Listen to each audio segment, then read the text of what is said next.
नमस्कार मंडळी, मी प्रिया आणि मी पुन्हा एकदा आली आहे तुमच्यासाठी तुमच्यातलंच काहीतरी घेऊन. मंडळी, आपला विषय आजचा थोडासा वेगळा आहे, पण असंही म्हणता येईल की आपण पकडून ठेवलेला आहे. पकडून ठेवलेला म्हणजे काही नाती, काही गोष्टी ज्या आपल्या इमोशन्सशी अटॅच्ड आहेत, अशा. त्यांना सोडणं आपल्या इमोशन्सवर हावी होतंय म्हणून आपण ते सोडू शकत नाही किंवा आपल्या इगोवर हावी होतंय किंवा आपण कुणाला माफ करू शकत नाहीये, असं वाटतं आणि म्हणून आपण त्या व्यक्तीला आपल्याशी अटॅच्ड करून ठेवतो. त्या व्यक्तीच्या, त्या माणसाच्या आठवणींना आपल्या आयुष्यात ठेवतो. म्हणून आपल्यालाच त्याचा जास्त त्रास होतो. असं म्हणतात, तू म्हणशील की सोडून दे आणि मी सोडून दिलं. इतकंसं सोपं असतं का ते? तू कधी प्रेम केलंयस का? प्रेम केल्यावर काय त्रास होतो? किती अटॅचमेंट असते त्या व्यक्तीशी आणि ती व्यक्ती आपल्या आयुष्यातून गेली तर काय होतं हे तुला माहिती आहे का? इतकं सोपं असतं का बोलणं?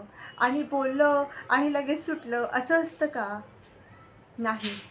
मलाही माहिती आहे, की एखाद्या माणसाला आपण हृदयापासून प्रेम केलं, तर त्या माणसाच्या आठवणींना, त्या माणसाला आपल्यापासून दूर करणं किती अवघड असतं. हे हे साहजिक आहे. हे एक कुठलाही माणूस समजू शकतो.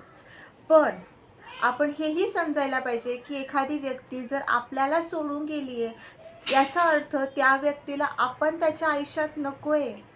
आणि जर आपण जबरदस्ती त्या माणसाला आपल्याशी अटॅच्ड करून ठेवतोय, तर कुठेतरी ती आपली कमजोरी आहे हेच सिद्ध होतंय. आपण ना आयुष्यामध्ये गेलेली माणसं, विश्वास आणि लोकांची बोलणी हे सगळं असं साठवून ठेवतोय आणि त्याचा त्रास आपल्याला पुढे जाऊन आपलीच कमजोरी म्हणून आपल्यासमोर येऊन उभा राहतो. कसं होतं ना, अशी माणसं जर आपल्याशी कशाही पद्धतीने कनेक्टेड राहिली किंवा आपण त्यांच्या आठवणी आपल्या मोबाईलमध्ये म्हणा किंवा आपल्या आयुष्यात कुठल्याही पद्धतीने, कुठल्याही वस्तूच्या रूपात म्हणा, जर ठेवली ना, तर पुढे जाऊन आपण पुढचं पाऊल उचलू शकत नाही. आपल्याला जर आपल्या आयुष्याचं नेक्स्ट चॅप्टर ओपन करायचं आहे, तर आपलं जे लास्ट पेज आहे ते टर्न करावंच लागतं ना. हा साधा कॉमन सेन्स आपल्या सगळ्यांनाच माहिती आहे की. मग आपण का अशा माणसांच्या आठवणी आपल्या हृदयामध्ये साठवून ठेवतो, ज्या माणसाने प्रत्येक वेळी त्या हृदयाला पिण्यासारखं टोचलेलं असतं. जी व्यक्ती आपल्या आयुष्यातून गेली आहे, याचा अर्थ साधा सरळ आहे, की ती व्यक्ती आपल्या आयुष्यात नाही आता आणि ती परत कधीच येणार नाहीये. कारण ती कधीच तुमची नव्हती. कारण ज्या व्यक्तीचं आपल्यावर नितांत आणि मनापासून प्रेम असतं, ती व्यक्ती कधीच आपल्याला सोडून जात नाही. कारण ज्या पद्धतीने आपण बहाणे शोधत असतो ना, तसंच तेही शोधत असतात. पण जर असा बहाणा कुणीच करत नाहीये आपल्यासाठी, तर तिथे आपला सेल्फ रिस्पेक्ट जपणं खूप गरजेचं असतं. मूव्ह ऑन करणं म्हणजे किंवा आपल्या आयुष्यातून त्या माणसाला काढणं खूप अवघड असतं, पण अशक्य नसतं. म्हणून त्या माणसाला, त्या आयुष्याला, त्या आयुष्यातल्या त्या व्यक्तीला सोडायला शिका. हे बघा, जर एखादं बी आहे, तो जर तुटला ना, तुटलेला जो बी असतो, तो एक मोठं वृक्ष निर्माण करू शकतो. तसंच एखादा तुटलेला माणूस असतो ना, तोच एक इतिहास घडवू शकतो. तो त्याच्या आयुष्यामध्ये अशा पद्धतीने उभा राहू शकतो, की कुणी त्याला पाडू शकणार नाही. म्हणून तुम्ही ते व्यक्ती होऊ शकता. त्यासाठी तुम्हाला तुमच्या पीसला शोधावं लागेल, शांततेला शोधावं लागेल, स्वतःला शोधावं लागेल आणि त्यासाठी तुम्हाला जुनं स्टोरेज जे करप्ट झालंय, ते काढून फेकावं लागेल. आणि ते करायसाठी फक्त आणि फक्त स्वतःमध्ये संयम हवा आणि स्वतःमध्ये ते सेल्फ रिस्पेक्ट जागृत करा, की माझा सेल्फ रिस्पेक्ट इथे दुखावला गेलाय ना, मग मी त्या व्यक्तीला माझ्या आयुष्यात तारा ठेवणार नाही.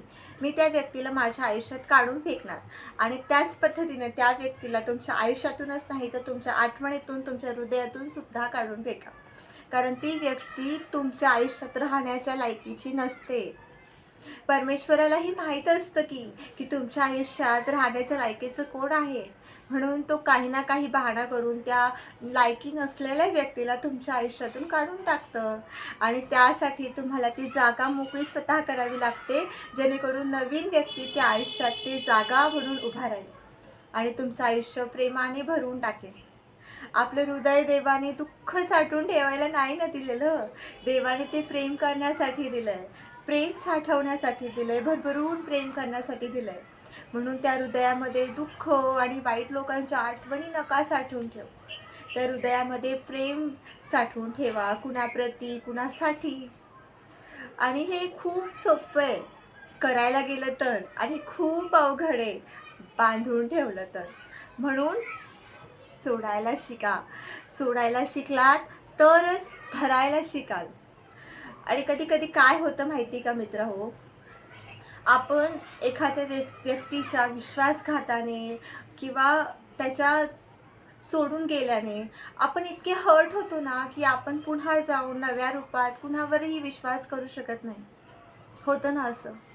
कधी कधी एखादी व्यक्ती आपल्याला इतकं तोडून जाते ना, इतके तुकडे करून जाते आपल्या हृदयाचे, की आपण ते जोडता जोडताच आपलं पूर्ण आयुष्य निघून जातं.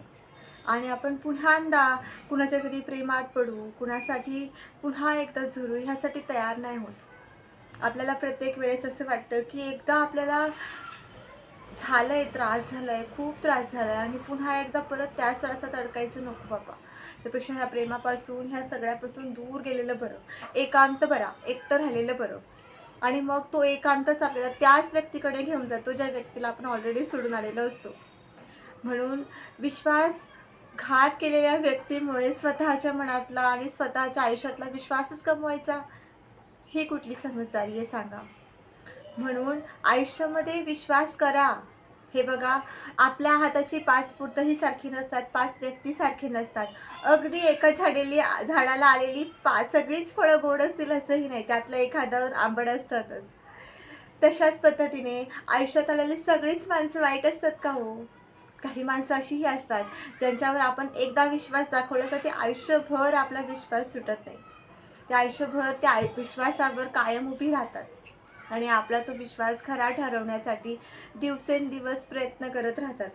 म्हणून आपणही अशा व्यक्तीला आपल्या आयुष्यात येऊ द्या, विश्वास करा. पण हो, इतका पण वाहून जाऊ नका की पुन्हा त्या माणसाने तोडलं की तुम्ही तुटून जाल. विश्वास करा, पण आपल्या आयुष्यात जे घडलंय त्यातून एक शीख घ्या. कसं असतं, काही माणसं फक्त आपल्याला शिकवायला आलेली असतात, एक धडा द्यायला आलेली असतात आणि तो धडा झाला की तो निघून जातात. म्हणून काय आपण त्या माणसाला कुरवाडत बसायचं, जे आपल्याला पिना टोचून गेलेत? नाही, आपल्याला त्यांना सोडून द्यायचं आहे आणि मूव्ह ऑन करायचं आहे. आपल्या आयुष्यात पुढे जायचं आहे आपल्याला. आपल्या आयुष्यातलं एक नवीन चॅप्टर ओपन करायचं आहे, ज्याच्यामध्ये फक्त आणि फक्त सुख लिहिलेलं असेल. म्हणून विश्वासही करायला शिका. कारण देवाने घडवलेला प्रत्येक व्यक्ती अगदीच विश्वासपात्र नसतो असं नाही आहे. देवाने अगदी चांगली माणसंही घडवली आहे, जी विश्वासाच्या लायकीची असतात, जी प्रेम करतात आणि ते प्रेम निभवतातही. म्हणून जुन्या आठवणी, जुनी माणसं कुरवाळत बसू नका, ती सोडून द्या. आणि जी नवीन आयुष्यात येत आहे त्यांना आपलंसं करा, विश्वास ठेवा आणि नव्याने तुमच्या आयुष्याची सुरुवात करा. प्रत्येक वेळेस जर जुनं साठवून ठेवलं तर नवीन येत नाही की. घाण झालेलं पाणी एखादं भांड्यामध्ये असेल तर आपण साहजिकच ते फेकून नवीन पाणी भरतो की. त्याच पद्धतीने करायचं आहे. आपल्या हृदयामध्ये साठलेलं जी मैल आहे, जो त्रास आहे, ज्या वेदना आहे, तो विश्वासघात आहे, तो सगळा असं काढून बाहेर फेकून द्यायचा आहे. शांत वातावरणात जायचं आहे, मोकळ्या आकाशाला बघायचं आहे, मोकळ्या आकाशातल्या चांदणे मोजायचे आहेत, छान हवेमध्ये बसायचं आहे आणि सांगायचं स्वतःला की मी पुन्हांदा उभं राहील, मी पुन्हांदा विश्वास करेल, मी पुन्हांदा प्रेमात पडेल आणि जे काही झालं ते इथेच सोडून पुन्हांदा माझ्या आयुष्याची नवीन सुरुवात करेल. आणि एका नव्या व्यक्तीसोबत, जो व्यक्ती तुमच्या आयुष्यातलं प्रेम पडून तुमच्यासोबत उभा राहील. म्हणून मित्रमैत्रिणींनो, विश्वास करणं प्रत्येक वेळेस चुकीचं नाही आहे, व्यक्ती चुकीची असते. म्हणून ती व्यक्ती निवडताना खूप वेळेस विचार करा. फक्त मनाने नाही तर बुद्धीने सुद्धा विचार करा. म्हणून विश्वास करा, प्रेम करा आणि जुन्या आठवणी सोडायला शिका. माणसं जी तोडून गेली आहे, त्रास देऊन गेली आहे, त्या माणसांना सोडायला शिका आणि पुन्हा आपल्या आयुष्याची सुरुवात करा.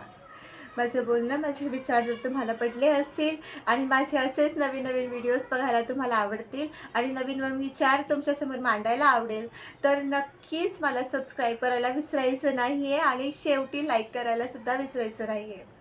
मी पुन्हा येईल नव्याने तुमच्यासमोर नवीन काहीतरी विषय घेऊन. तोपर्यंत thank you so much for watching.